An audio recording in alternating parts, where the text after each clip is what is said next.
It was one of those days where the weather couldn't decide if it wanted to be sunny or gloomy. The clouds shifted overhead, casting shadows that seemed to dance between the trees. I was feeling restless, so I decided to take a walk through the woods, something I'd done countless times before. This particular path was one I knew well. It was peaceful, isolated, and had always provided a welcome escape from the chaos of everyday life. I ventured off the beaten track that day, not out of any specific need, but more out of curiosity. I was hoping to find something new, maybe a hidden view or a quiet corner where I could sit and gather my thoughts. I had no idea that what I would find would be so far removed from the tranquility I was seeking. As I walked deeper into the woods, I noticed something unusual, an overpowering sweetness in the air. It was thick and heavy, like the scent of rotting fruit. It made my stomach turn a little, and I stopped for a moment to try and identify it. The woods, for all their beauty, had a strange way of playing tricks on the senses. Sometimes it was the smell of damp earth, sometimes the scent of pine needles. But this was different. This was far too sweet, almost chemical, and it made the hairs on the back of my neck stand up. At first, I thought it was just my imagination playing tricks on me.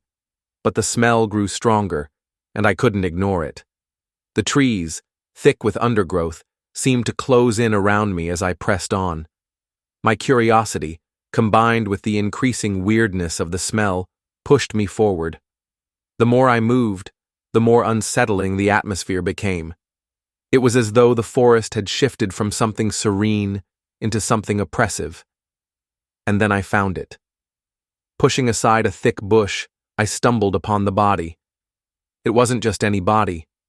It was a man, and he was lying in the dirt as though he had simply collapsed there. But the state of his body made it clear that he hadn't died recently. His flesh had taken on a grotesque, swollen appearance, bloated and marred by the unmistakable signs of decomposition. Patches of green and black splotched his skin, and what remained of his clothing clung to his body in tatters. It was as though the very life had been drained from him, and whatever remained was only a grotesque mockery of human form. The sweet smell was coming from him.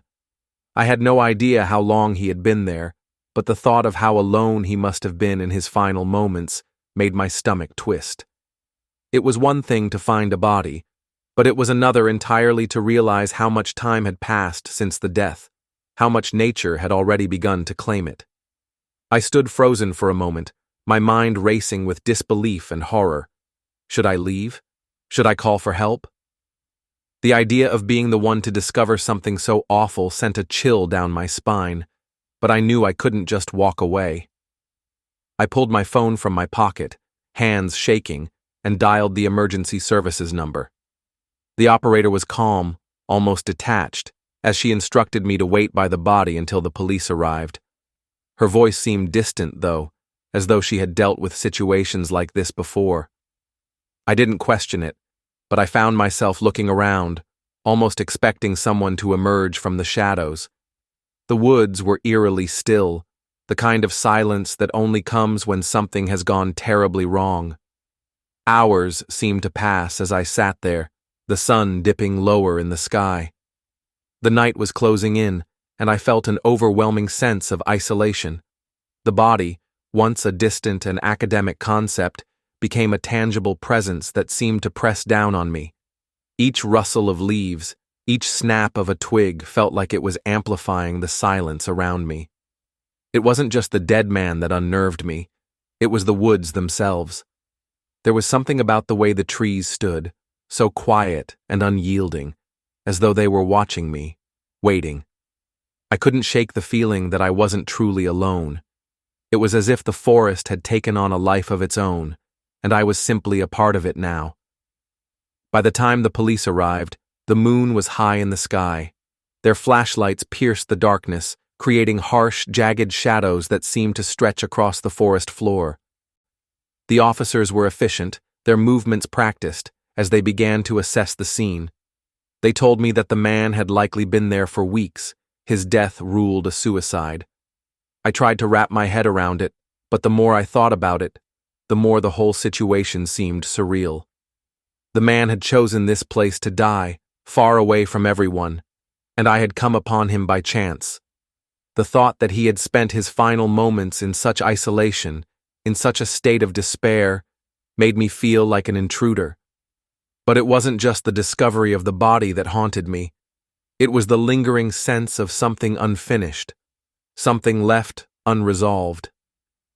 In the days that followed, I couldn't shake the feeling of the man's presence.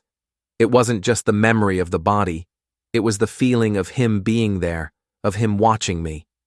His eyes, wide open even in death, seemed to follow me. It was as though he wanted something from me, something I couldn't give him. And that was when the dreams began. In the nightmares, he would stand at the edge of my bed, his face a grotesque, bloated mask. His voice was a rasping whisper in my ear, telling me how angry he was that I had disturbed his resting place, how I had ruined his peace. His voice was filled with such malice, such a sense of abandonment and pain, that I couldn't escape him. He would demand that I join him, that I too end my life, as though it was the only way to atone for my trespass. I tried to convince myself that it was just my mind, that I was overthinking it, but the dreams didn't stop.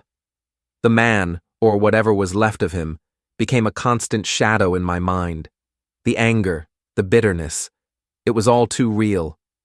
Even now sometimes I wake up in a cold sweat, and I feel that presence lurking in the corner of my room. I can still hear his voice, faint and distorted, urging me to follow him. It's a twisted sort of haunting, one that's not just in my mind, but in my bones. And though I haven't been back to those woods since, I know that he'll be there, waiting, whenever I close my eyes.